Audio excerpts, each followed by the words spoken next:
Assalamualaikum warahmatullahi wabarakatuh. Di sini saya akan menjelaskan tentang hakikat pendidikan Islam. Yang pertama, pengertian pendidikan Islam, dan yang kedua, perbedaan tem tarbiyah, takli, dan takdim. Pengertian pendidikan Islam adalah suatu proses pemberian bimbingan dan pengajaran kepada peserta didik dalam rangka meningkatkan kualitas potensi iman, intelektual, kepribadian, dan keterampilan peserta didik sebagai bentuk penyiapan kehidupan ke depan berdasarkan ajaran Islam. Perbedaan tem tarbiyah, tem taklim, dan tem takdib. Tem tarbiyah. Istilah tarbiyah menurut pendukungnya berakar pada 3 kata.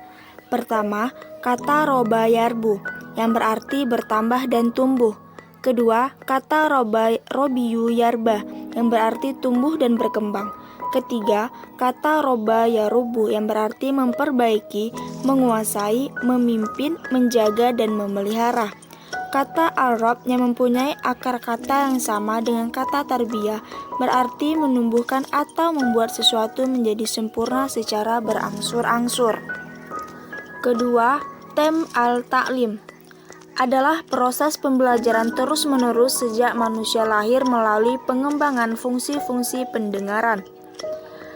Tidak berhenti pada pencapaian pengetahuan dalam domain kognisi semata, tetapi terus menjangkau wilayah psikomotor dan afeksi. Ketiga, tem al-ta'dib. Istilah ketiga yang digunakan untuk menunjukkan kepada pendidikan adalah adab. Arti dasar istilah ini yaitu undangan kepada suatu perjamuan. Ibnu Mazur juga menyebutkan ungkapan adabu fata'adab, berarti Allahumma, mendidiknya. Jelaskan tentang fungsi pendidikan bagi manusia dalam Islam. Agama berperan penting dalam kehidupan umat manusia. Agama menjadi pemandu dalam mewujudkan suatu kehidupan yang bermakna, damai, dan bermartabat. Menyadari betapa pentingnya peran agama bagi kehidupan manusia, maka internalisasi nilai-nilai agama dalam kehidupan setiap pribadi menjadi sebuah keniscayaan yang ditempuh melalui pendidikan, baik pendidikan di lingkungan keluarga, sekolah, maupun masyarakat. Pendidikan agama Islam adalah usaha-usaha secara sistematis dan pragmatis dalam membantu anak didik agar mereka hidup sesuai dengan ajaran Islam. Dengan kata lain, pendidikan agama dapat didefinisikan sebagai upaya untuk mengaktualkan sifat-sifat kesempurnaan yang telah dianugerahkan oleh Allah Subhanahu wa taala kepada manusia. Upaya tersebut dilaksanakan tanpa pamrih apapun kecuali untuk semata-mata beribadah kepada Allah.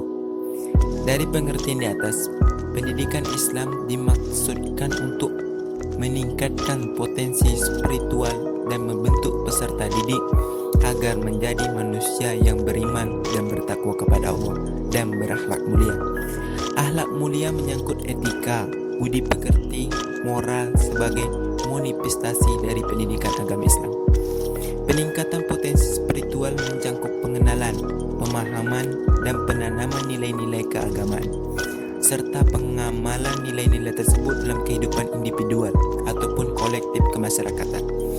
Peningkatan potensi spiritual tersebut pada akhirnya bertujuan pada optimalisasi berbagai potensi yang dimiliki manusia, yang aktualisasinya mencerminkan harkat dan martabatnya sebagai makhluk Allah. Yang selanjutnya yaitu hubungan antara tujuan hidup dan tujuan pendidikan dalam Islam. Ketika seorang hendak mendesain pendidikan, maka ia harus memulainya dengan merumuskan tujuan yang hendak dicapainya, sesuai dengan dasar dan konsep pendidikan yang menjadi pandangan hidup.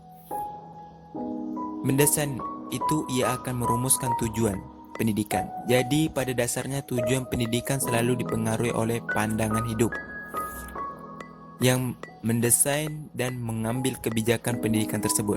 Itulah sebabnya desain dan tujuan pendidikan di suatu tempat atau negara selalu berbeda-beda. Hampir semua pakar pendidikan Islam menyatakan bahwa tujuan pendidikan harus sesuai dengan tujuan hidup manusia itu sendiri. Antara lain, seperti kata Hasan Langgulung, berbicara tentang tujuan pendidikan tidak terlepas dari tujuan hidup manusia. Sebab pendidikan hanyalah suatu alat yang digunakan oleh manusia untuk memelihara kelanjutan hidupnya, baik sebagai sebagai individu maupun sebagai anggota masyarakat. Demikian juga yang dikatakan Ahmad Marimbah, tujuan pendidikan Islam adalah diidentik dengan tujuan hidup orang muslim. Tujuan hidup manusia menurut Islam adalah untuk menjadi hamba Allah. Hal ini mengandung implikasi kepercayaan dan penyerahan diri kepadanya. Dengan begitu, tujuan pendidikan harus berpangkal pada tujuan hidup manusia. Yang menjadi masalah selanjutnya adalah perumusan tujuan hidup manusia yang seutuhnya.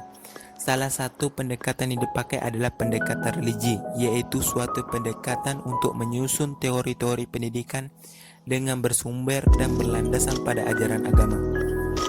Di dalamnya berisikan keyakinan dan nilai-nilai tentang kehidupan yang dapat